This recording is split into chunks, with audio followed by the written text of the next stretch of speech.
tudo aquilo que o Senhor fez aqui. Obrigado, Pai, pela Tua palavra que temos em mãos para repartir nessa noite, e que a essência da mensagem de hoje seja o Senhor Jesus.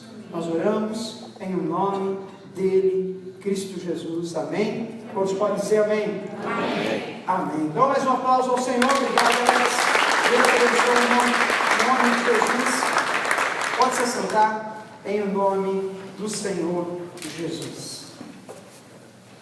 Graças ao Senhor Deus.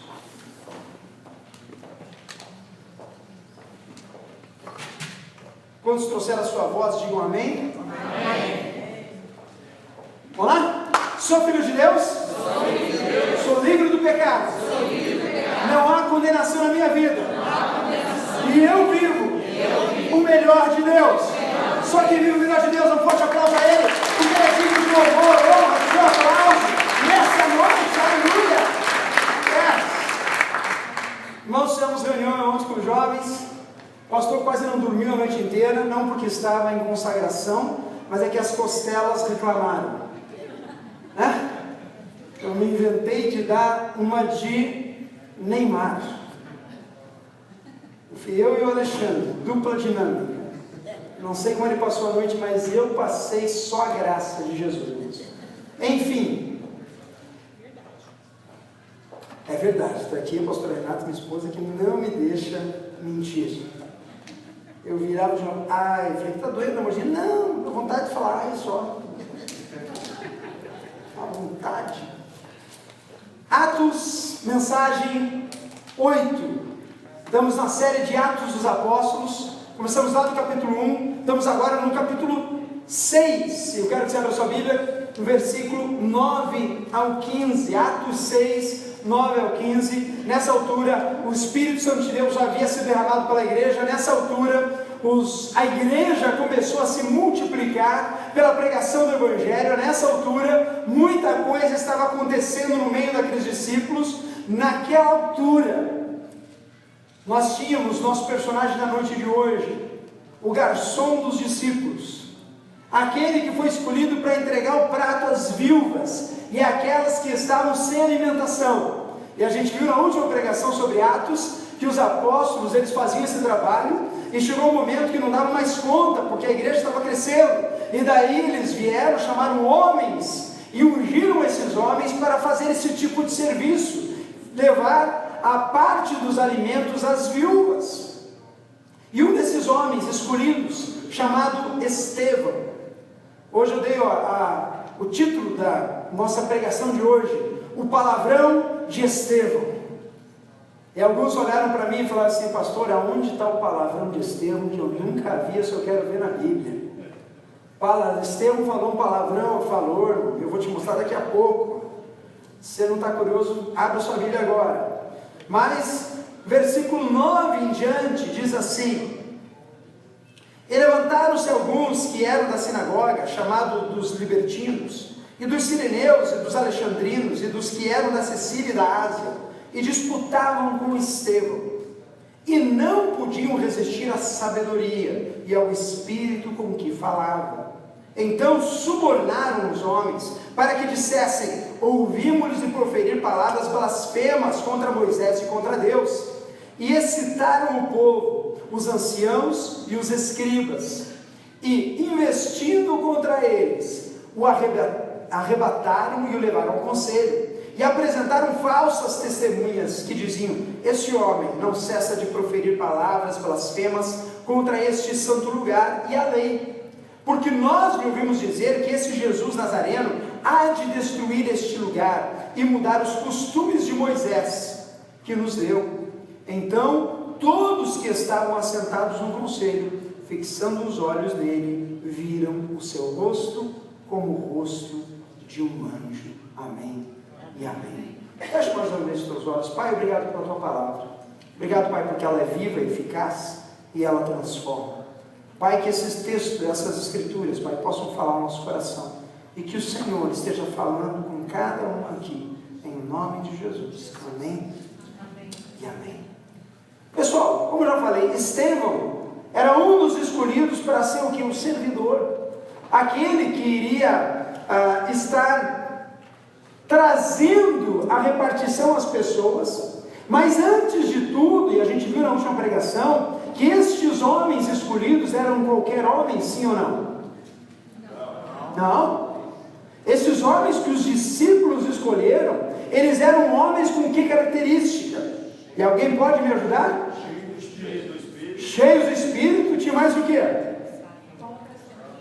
Bom testemunho. E tinha mais o quê? Ah, meu Deus do céu, e memória, precisa mais HD, pastor. Vamos lá. E sabedoria.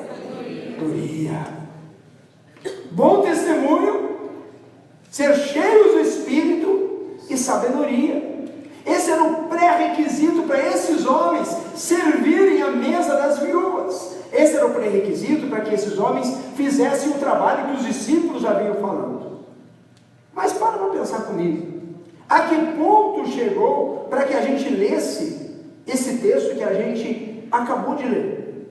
Porque pelo que estamos lendo no texto, Atos capítulo 6, versículo 9 em diante, houve uma certa confusão, sim ou não? Houve um desconforto.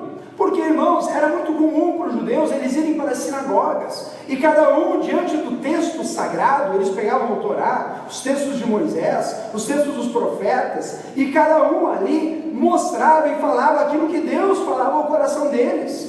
Eles repartiam e trocavam as revelações, o entendimento que eles tinham, de acordo com as escrituras sagradas. Só que agora, esses do caminho, os novos convertidos, judeus que reconheciam, opa, tem uma mensagem diferente aí, tem algo que nós não estamos entendendo. Era uma mensagem desafiadora. Estevão estava pregando que Cristo Jesus era o Messias. He is the Messiah. Oh, aleluia. Ah, peguei você, né? Vamos lá. Ele era o Messias. Ele tinha descoberto algo que todos os outros, ou alguns que estavam ouvindo aquelas palavras, não estavam entendendo. E por isso que no meio do serviço, Estevão estava assim carregando comida, Estevão estava assim fazendo o trabalho talvez de carregar cadeira na igreja, mas ele é um homem cheio do Espírito Santo, cheio de sabedoria e que tinha um testemunho impecável.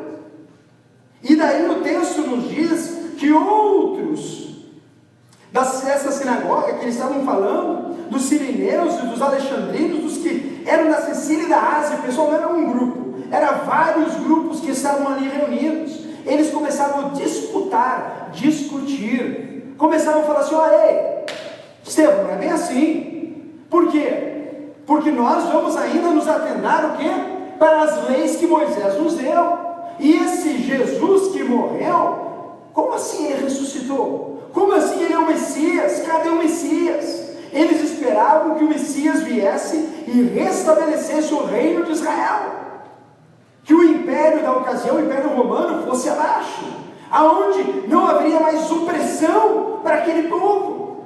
E de repente, pessoal, vem Estevão com toda a autoridade espiritual, e ele fala assim: olha, está vendo a palavra que os profetas falaram? Está vendo a palavra que foi profetizada 600, 700, 800 anos antes de Cristo?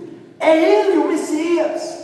Ele morreu, Ele ressuscitou, Ele está vivo e Ele subiu aos céus, venceu a morte de uma vez por todas, aleluia. Ah, mas é difícil entender isso, pessoal, é muito difícil, e causou-se essa desconforto nessa altura da história. Primeira lição que eu quero tirar com vocês essa noite, desse texto que a gente começa a ver. Primeiro, Estevão pregava que Jesus Cristo de Nazaré era o Messias. E há uma grande diferença quando eu entendo isso, quando eu creio nisso, quando eu entendo isso. Por quê? Porque toda vez que eu começo a professar Cristo ressurreto, toda vez que eu começo a professar que eu creio em Jesus, guess what? Sempre vai ter oposição que vai ser levantada aqui, de lá ou de lá. Muita gente fala assim: pastor, entreguei minha vida a Jesus, e daí começou uma problemarada na minha vida, Quantos já passaram algum tipo de experiência? Vá fazer balada toda noite para ver como ficar tudo tranquilo. Vai ficar em casa, não se meter com Bíblia. Daí você vai ver que parece que não há oposição.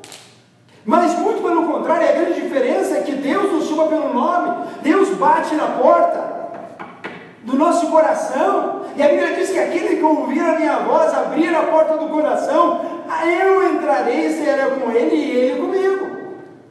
Deus não invade a sua vida, não te arromba, não te obriga a aceitar ele. Muito pelo contrário, ele olha para você, pecador, tanto quanto eu, e ele fala assim: olha, eu te amei primeiro. Eu reconheço você como meu filho. Eu quero morrer na cruz, eu quero pagar o preço pelo teu pecado, para que você tenha comunhão comigo, Deus Pai, novamente. Estevão entendeu isso, pessoal. E quando ele começa a pregar essa palavra, quando ele começa a pregar o Evangelho de Cristo, o Evangelho que Paulo depois vai nos dar um conselho muito forte. Abra sua Bíblia comigo em 2 Timóteo, capítulo 1, versículo 3 ao 9. Olha que fantástico isso. O mesmo Paulo, que daqui a pouco você vai ver, que apedrejou Estevão. O mesmo Paulo que estava como testemunha, que pegou as capas de Estevão. E o próprio livro de Atos fala para a gente que ele ia de casa em casa. Esse mesmo Paulo encontra o Salvador, encontra Cristo. E depois ele escreve esta carta, 2 Timóteo 1, de 3 a 9, onde ele diz assim: dou graças a Deus a quem sirvo com consciência limpa, como o serviram os meus antepassados, ao lembrar-me constantemente de você, noite e dia em minhas orações, falando a Timóteo. Lembro-me das suas lágrimas e desejo muito vê-lo, para que a minha alegria seja completa. Recordo-me da tua fé não fingida, que o primeiro habitou em sua avó Lóide e em sua mãe Eunice, e estou convencido de que também habita em você. Por essa razão, torno a lembrar-me que mantenha viva a chama do dom de Deus que está em você, mediante a imposição das minhas mãos. Irmãos, um dia a gente aceitou Jesus Cristo como Senhor e Salvador, um dia a gente levantou a mão e veio aqui na frente. E daí veio o pastor, qualquer que seja a tua situação, e ele impôs as mãos sobre você e ele orou com você. Paulo fez isso com Timóteo, recomendando ele ao ministério. Toda vez que nós tomamos uma posição por Cristo, algo espetacular acontece, que é um novo nascimento na nossa vida. Nós nascemos para Deus novamente. Paulo segue o texto: pois Deus não nos deu o espírito de temor, covardia ou medo, mas de poder, de amor, de equilíbrio. Portanto, não se envergonhe de testemunhar do Senhor, nem de mim, que sou prisioneiro dele, mas suporte comigo os sofrimentos pelo Evangelho, segundo o poder de Deus, que nos salvou e nos chamou para uma santa vocação. Aleluia! Não em virtude das nossas obras, mas por causa da sua própria determinação e graça. Esta graça nos foi dada em Cristo Jesus, desde os tempos eternos. Amém e amém. Irmãos, Deus nos chamou pela graça dele. Ele nos alcançou, nos redimiu. Ele nos fez novas criaturas. Quem está em Cristo, nova criatura é. Quantas novas criaturas temos aqui? Levanta a mão. Ô pastor, eu creio. Estevão, irmãos, lá em Atos, ele entendeu isso. E ele estava vivendo nesse padrão já. Ele já estava vivendo sem covardia, sem medo de proclamar o Evangelho. Ele já estava vivendo com o poder de Deus, no amor de Deus e no equilíbrio do Senhor. É isso que nós hoje precisamos fazer e viver, como Estevão, com esse coração doador, com esse coração que diz assim: olha, eu sirvo a Cristo Jesus. Que religião você é? Eu estou perguntando para você agora, não? Hã? Ah, que confusão, pastor, não faz isso. Daí, no murmúrio das pregações, das respostas, assim, eu sou católico, eu sou evangélico, eu sou pentecostal apostólico. Eu não sou pastor, não sou. Cristo nos religa com Deus.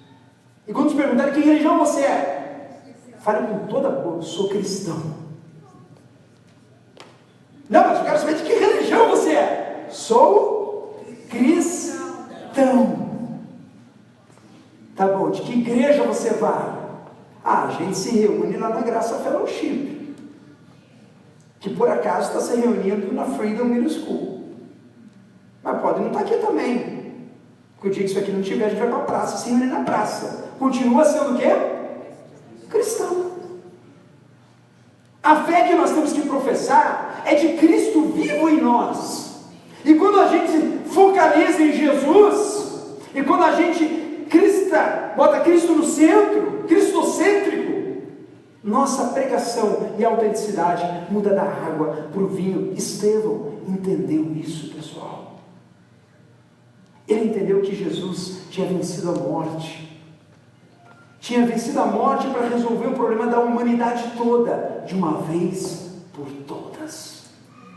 Segunda coisa que eu quero chamar a atenção, porque a história não acaba por aí. Capítulo 7, avança na sua Bíblia, Atos 7. O pessoal levanta falsa acusação contra Estevão.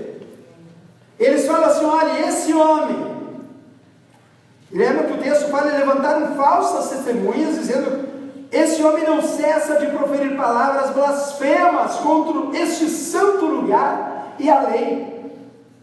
Gente, Estevão foi acusado aqui, basicamente, de estar desvalidando Moisés, falando mal contra o santo dos santos, e ele é acusado de dizer assim: olha, eu estou pregando algo em cima da doutorado da Bíblia, que desvalida agora completamente essa palavra, porque agora Jesus veio fazer algo totalmente novo. E aquilo começou a dar um comichão naquele pessoal. Essa era a acusação que eles estavam dando em cima de Estevão. Pegam Estevão, tiram da sinagoga e levam para o Sinédrio. Sinédrio era o lugar onde as decisões iam ser tomadas. Capítulo 7, versículo 1 em diante.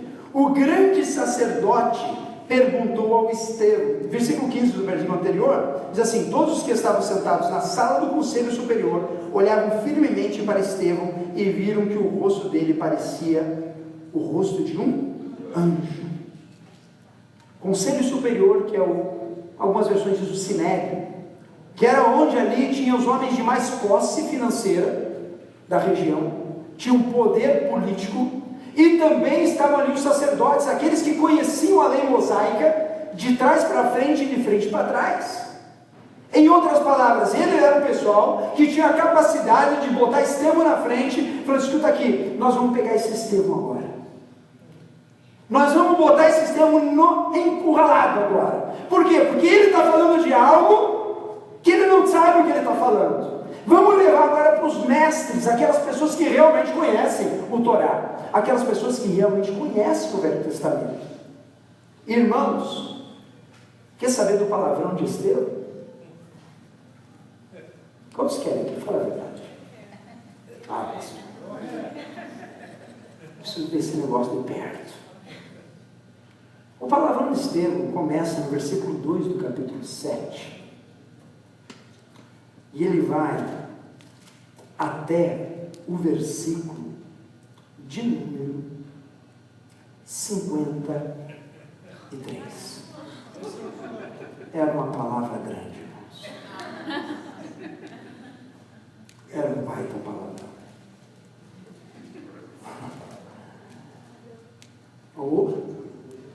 E Estevão chega, o interessante é isso, pessoal, porque Estevão chega, a gente vai ler o texto inteiro porque é muito comprido, mas Estevão chega diante do Sinédrio e ele começa, olha o que diz, versículo 1 do capítulo 7, o que essas pessoas estão dizendo é verdade?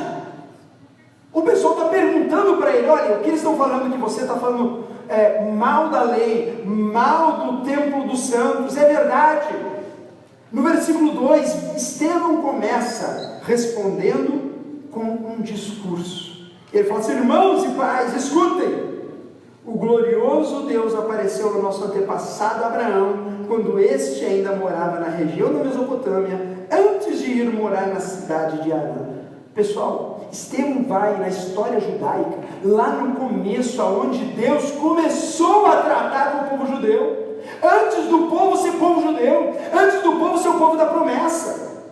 Estevão vai lá trazer: peraí, eu sei do que eu estou falando, eu não estou falando bobagem, porque eu também fui criado nas leis mosaicas, eu também, como um bom judeu, eu conheço o Torá, eu conheço os profetas, eu conheço as escrituras.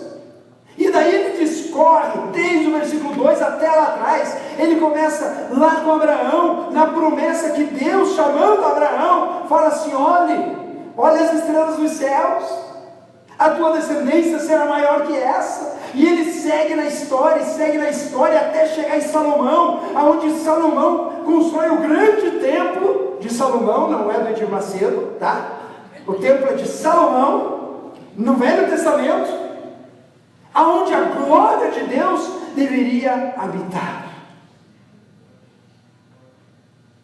E o texto, pessoal, não nos diz hora nenhuma que os donos da lei, os sacerdotes, se interromperam: peraí, você está falando uma bobagem, você está errado, Estevão. Aquilo que você está falando não condiz com as escrituras sagradas. Você pegar do versículo 47 em diante, queria ler com você. Depois de Estevão dizer toda a cronologia da história, no versículo 47, começando em Abraão, no versículo 47, ele fala assim: mas foi Salomão que ele construiu a casa. Todavia, o Altíssimo não habita em casas feitas por homens, como diz o profeta.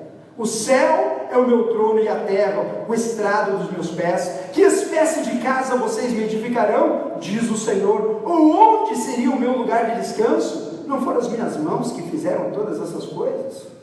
Povo rebelde, obstinado de coração e de ouvidos, vocês são iguais aos seus antepassados, sempre resistem ao Espírito Santo. Qual dos profetas os seus antepassados não perseguiram? Eles mataram aqueles que prediziam a vinda do justo. De quem agora vocês tornaram traidores e assassinos? Vocês que receberam a lei por intermédio de anjos, mas não lhe obedeceram.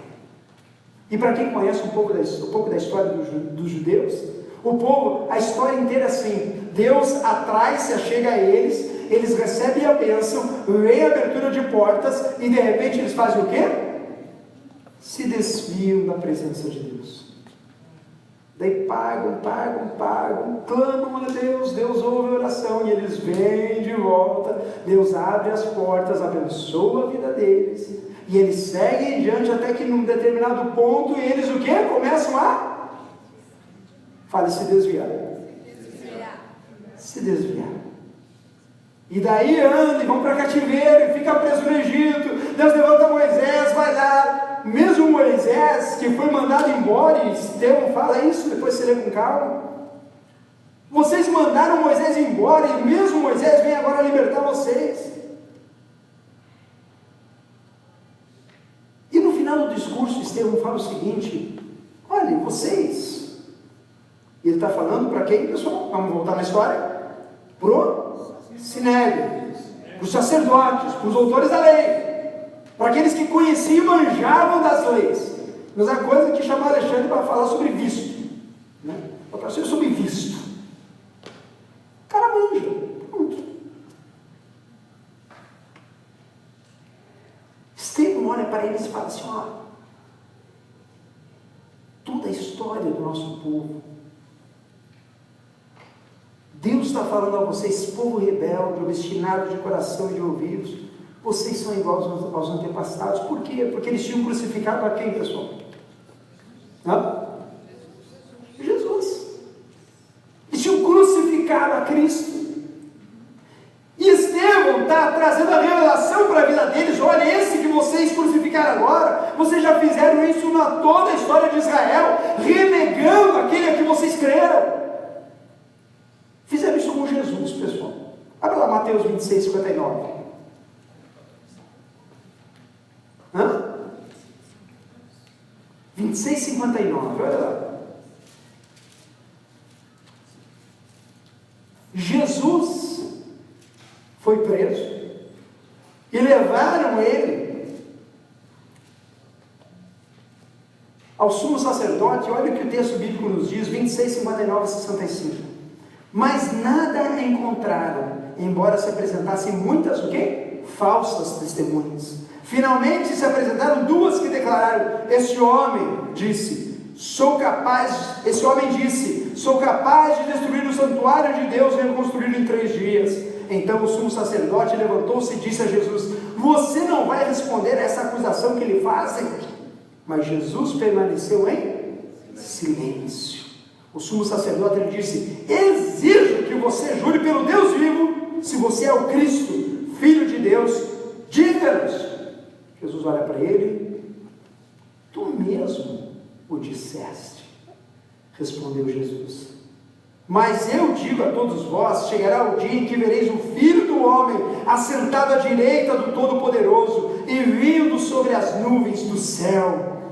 Foi quando o sumo sacerdote rasgou as próprias vestes e disse: blasfemou! Por que precisamos de mais testemunhas? Vocês acabaram de ouvir uma blasfêmia. Um pouquinho depois, ainda na cruz, no capítulo 27, versículo 39, Jesus já pendurado no madeiro, o texto bíblico diz assim: os que passavam lançavam-lhe insultos, balançando a cabeça e dizendo: você que destrói o templo e reedifica em 3 dias, salve-se, desça da cruz, se é filho de Deus. Irmãos, Jesus não reconstruiu o templo de Jerusalém em 3 dias, mas ele reconstruiu a história da humanidade em 3 dias. Em 3 dias, Jesus morreu por todos os nossos pecados. Em 3º dia, ele vence a morte, para que eu e você tivéssemos vida eterna, para que eu e você olhássemos para a cruz e dizer assim: it's all about you, Jesus. Não pelo meu mérito, não pela minha responsabilidade, pela minha capacidade de conseguir chegar diante de Deus Pai, mas é pelo sacrifício da cruz do Calvário de Cristo, que hoje eu olho para a cruz, eu olho para o sangue vertido, e eu falo assim: uau! Porque, irmãos, tudo que a gente vê nessa terra, preste muita atenção nisso, tudo que você vê nessa terra é passageiro. Tudo que você vê nessa terra é passageiro. Mas quando a gente olha com os olhos espirituais, é eterno. Jesus morreu e ressuscitou para que eu e você hoje tivéssemos vida eterna. Estevão entendeu isso. E eu pergunto: você entendeu isso? Você entendeu isso? Que aquilo que vemos é temporal e aquilo que não vemos é eterno. Somos 3 em 1. Você é espírito, alma e corpo. Você é um espírito que tem uma alma que habita nesse corpo que Deus te deu. Bonito, lindo, maravilhoso. Só um que disse amém. Pessoal do café, né? Vou repetir a fala, vamos lá. Você é um espírito com uma alma e com um corpo maravilhoso, lindo, que Deus te deu. Amém. Amém.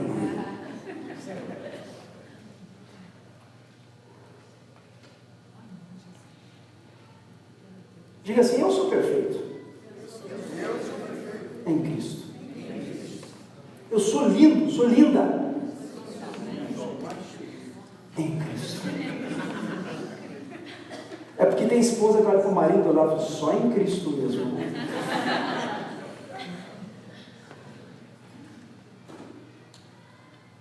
Os maridos não olham para a esposa porque todas as esposas são perfeitas, né, irmãos?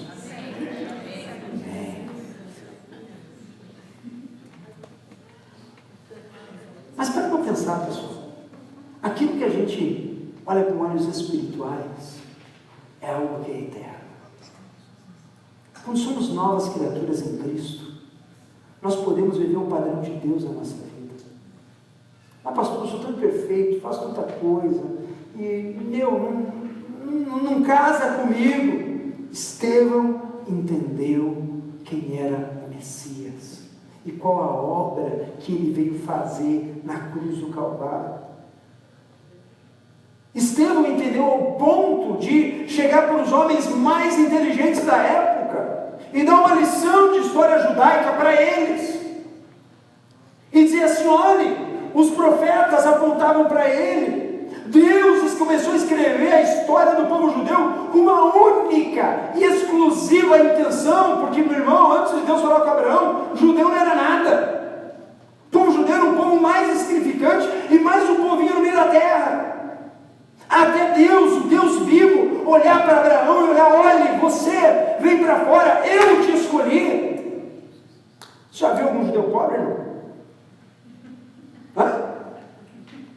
Não? Também não. Povo abençoado, tem dinheiro, abençoado nessa terra, próspero, a bênção de Deus. Mas antes de eles serem nação, antes de Deus vivo, colocavam neles. E o único motivo que Deus fez isso é porque Ele estava desenhando a genealogia daquele que seria o Verbo vivo, Cristo, Jesus, o Verbo que se fez carne, João 1:1, e habitou entre nós, e vimos a sua glória como a glória do Pai, aleluia. Porque se isso não é verdade, eu e você estamos perdendo tempo aqui. Se você não crê nisso, eu e você estamos perdendo o nosso tempo aqui. Eu posso estar fazendo uma religião, eu posso estar batendo ponto, eu posso estar achando que eu estou querendo marcar uma moral com Deus para vir na igreja, mas deixa eu te falar, meu irmão, se eu não entendi que Cristo é Deus encarnado, que morreu na cruz e que Ele me amou tremendamente, para que eu hoje tivesse esperança eterna, eu estou fazendo religião. Mas Cristo não quer que a gente faça religião, porque Ele já religou tudo. Cristo já religou na cruz do Calvário. Ele já te deu poder, já te deu autoridade. Ele já fez de você filho de Deus. Pois os quantos receberam, deu-lhes o poder de serem feitos o quê? Filhos. Ah, pastor, mas não é todo mundo que é filho? Não, irmão, desculpa. Todo mundo nasce como criatura de Deus.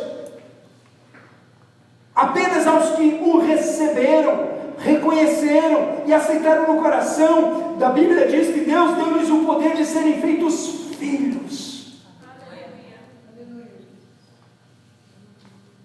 E eu quero te falar essa noite, talvez esteja aqui nessa noite ainda como criatura de Deus, talvez esteja 10 anos na igreja como criatura de Deus, talvez esteja 30 anos na igreja como criatura de Deus. Porque só é filho aquele que reconhece Cristo Messias, só é filho aquele que um dia entendeu o Evangelho e a revelação daqueles que realmente entenderam qual é o plano da salvação, irmãos. Você acha que aqueles doutores da lei conheciam o Velho Testamento, sim ou não?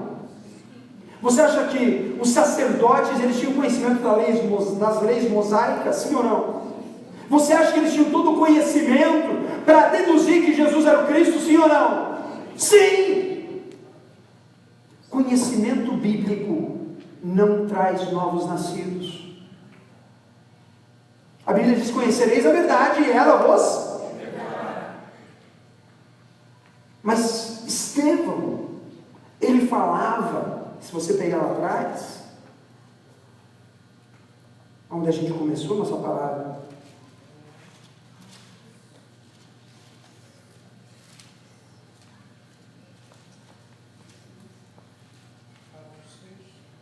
Atos 6, 9. Mas ficaram contra ele alguns membros da sinagoga, homens livres, que eram da Assembleia dos Judeus, que tinham vindo da cidade de Cirene e da Alexandria. E esses e outros judeus da região da Sicília e da província da Ásia começaram a discutir com Estevão. Mas o Espírito de Deus dava tanta sabedoria a Estevão que ele ganhava as discussões. Quer saber qual a diferença? É quando o Espírito Santo de Deus atua em você e te dá entendimento do Evangelho de Cristo. Eu posso saber esse livro da frente para trás, esse livro de trás para frente. Isso é apenas conhecimento na carne. Enquanto eu não abro meu coração para o Espírito Santo de Deus, enquanto eu não entendo o Evangelho, enquanto eu não professo com a minha boca, enquanto eu não creio nesse Evangelho, é apenas conhecimento inútil. Estevão sabia de quem ele estava pregando, ao ponto de, terceiro e último ponto dessa palavra, ao ponto de não se acovardar de pregar esse Evangelho e dar a sua própria vida por ele. Nos últimos assassinatos aqui nos Estados Unidos, tem tido um fato peculiar. Quantos perceberam? Sim. Tanto no ataque da igreja em Charleston, que mataram 9 cristãos, como agora nessa faculdade, que mataram outros, o assassino fazia uma grande pergunta, uma pequena pergunta antes de atirar.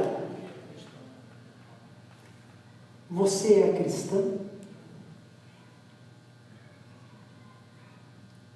E daí, com uma arma apontada para você,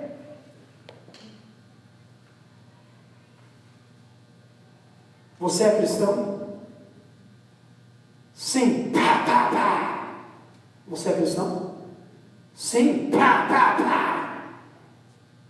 Você é cristão? Sim, sou. Pá, pá, pá. A gente viu ao vivo alguns dias atrás cristãos egípcios sendo degolados pela ISIS. Não é porque eles eram egípcios, mas é porque eles eram cristãos. Essa é uma mensagem ao povo da cruz. Você crê na cruz de Cristo?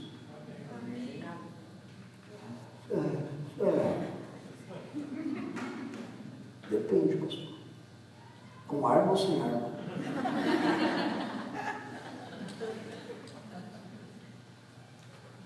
Se você fez essa pergunta, irmão, então, já fazer apelo hoje, você pode se redimir. Porque Estevão, irmãos, não se calou diante das pressões. Falou: vocês mataram o Messias, vocês mataram Cristo, e eu posso afirmar categoricamente que Jesus é o Cristo, que Jesus nos morreu para estabelecer um novo governo, que Cristo venceu a morte e ressuscitou, aleluia.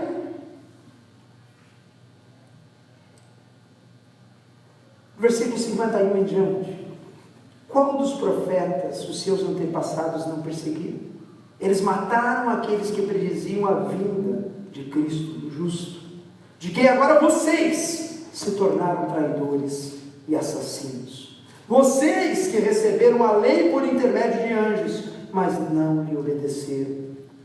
Ouvindo isso, irmãos, quando ele falou essa declaração, até então eles estavam quietinhos, até então não tinha tido problema nenhum, mas a hora que ele expõe a verdade àqueles homens, ouvindo isso, ficaram furiosos e rangiam os dentes contra ele. Mas Estevão, o que diz o teu texto?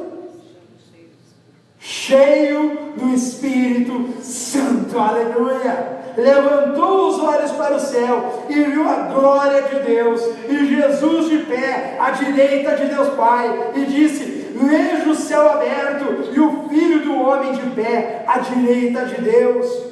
Mas eles tapavam os ouvidos e, gritando bem alto, lançaram-se todos juntos contra ele, arrastaram-no para fora da cidade e começaram a apedrejá-lo. As testemunhas deixaram seus mantos aos pés de um jovem chamado Saulo. Enquanto apedrejavam Estevão, este orava: Senhor Jesus, recebe meu espírito. Então caiu dos joelhos e bradou: Senhor, não nos considere culpados deste pecado. E dizendo isso, adormeceu.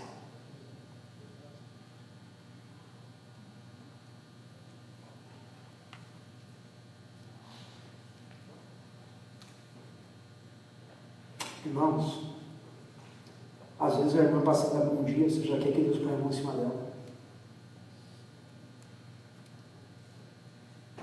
Às vezes o irmão está de mau humor e não fala um olá com aquele do jeito que você esperava. E você já começa a pensar mal do irmão. Às vezes a gente não consegue nem se falar dentro de uma própria comunidade e a gente se diz cristão.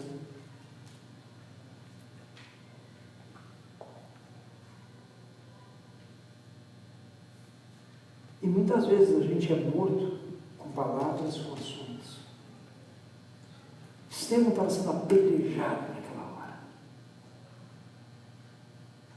E talvez fosse eu ou você, a gente ia falar assim: Deus está vendo isso? Deus é justo juiz. Põe a mão sobre esses homens, desça fogo do céu e consuma. Daí saberão quem é o meu Deus. Mas Estevão, ele preferiu seguir os passos de Cristo. Porque Jesus, quando estava no madeiro, morrendo pelo meu pecado, pelo teu pecado, ele falou assim: Pai, perdoa-nos, porque eles não sabem o que fazem.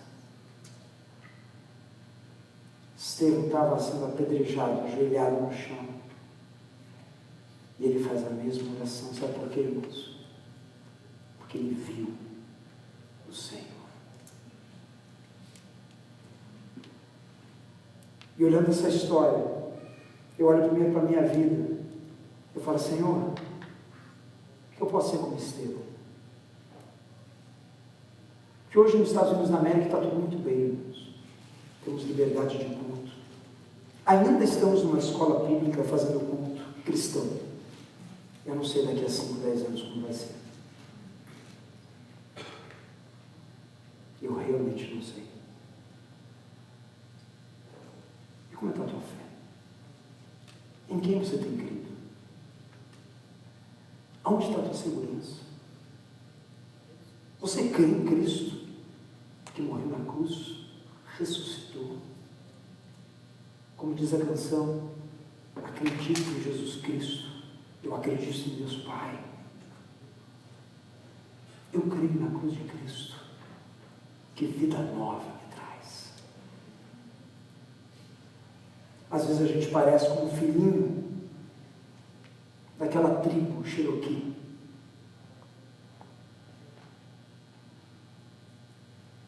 E a ilustração diz assim,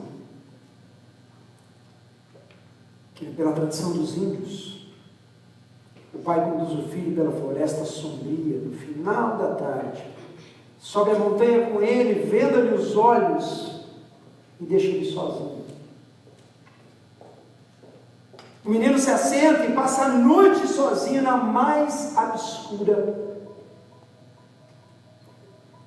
escuridão. E se ele quisesse ser aprovado, ele tinha que passar ali, não se remover dali, não tirar a fenda dos olhos, até que o dia amanhecesse. Também não podia chorar e pedir socorro. Era uma prova de que esse menino já podia ser homem.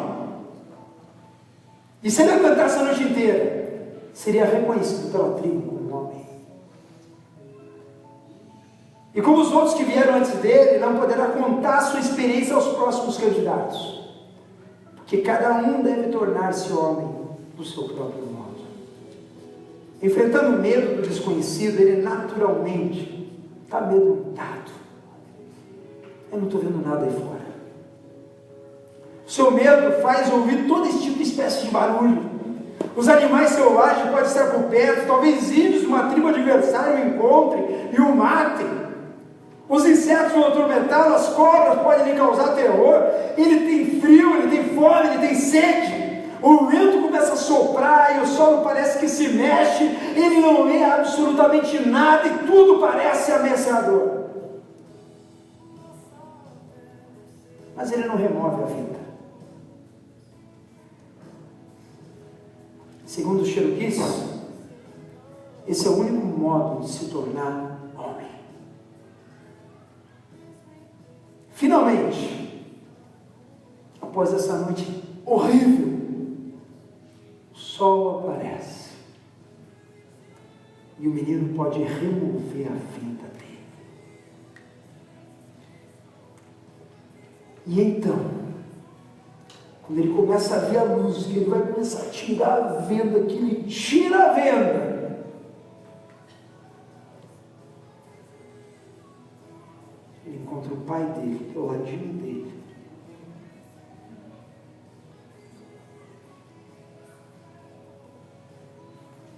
Olhando para ele, ao lado dele, o tempo todo.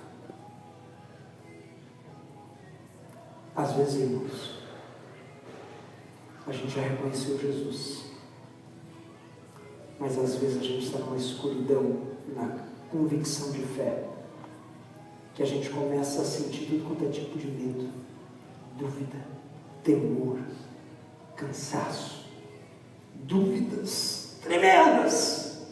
Sabe por quê? Porque a gente não está enxergando. Mas hoje Deus te trouxe aqui por um motivo. Porque Ele quer te lembrar que Ele é Deus Pai, que te ama, que está do teu lado o tempo todo. Mesmo quando você não enxerga o que vai vir amanhã, mesmo quando você não enxerga qual será o próximo passo a tomar, mesmo quando você não sabe o que fazer no dia de amanhã, Deus está aqui, do seu lado. E essa convicção que Estevão teve até a morte, é essa convicção que Deus quer que você tenha.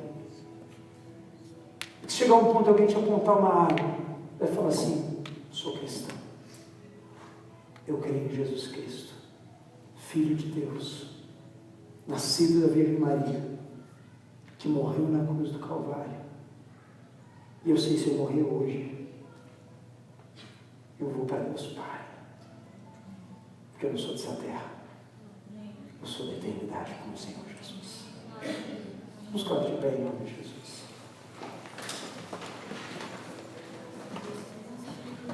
Hebreus 13:5 diz: de maneira alguma te deixarei, nunca, jamais te abandonarei. Feche teus olhos, baixe sua cabeça.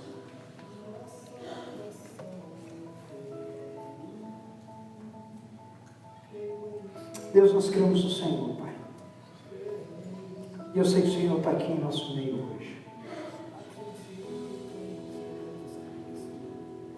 Deus, essa história de Estevão nos remete a uma realidade, Pai, onde o Senhor nos confronta, Senhor. Nós conhecemos o Senhor realmente. Nós declaramos a fé em Cristo Jesus. Nós cremos na eternidade com o Senhor. Nós temos a convicção de fé de que, se precisarmos morrer um dia pelo Teu Evangelho, nós não titubearemos. Mas, Deus, nós enxergamos aquilo que não vemos pela fé, Pai. E, Deus, nós entendemos, Senhor, que o Senhor em nós, Pai, é o que basta. Pai, eu peço a Ti que o Senhor esteja nessa noite, Deus. Deus, tratando, Senhor, e tocando a cada vida aqui. Deus, Estevão entendeu, Pai. Não só entendeu, mas ele viu o Senhor. E, Deus, eu peço a Ti que o Senhor esteja nessa noite, trazendo a Tua presença na vida daquele que hoje precisa, Deus. Deus, talvez tomar uma posição diante do Senhor.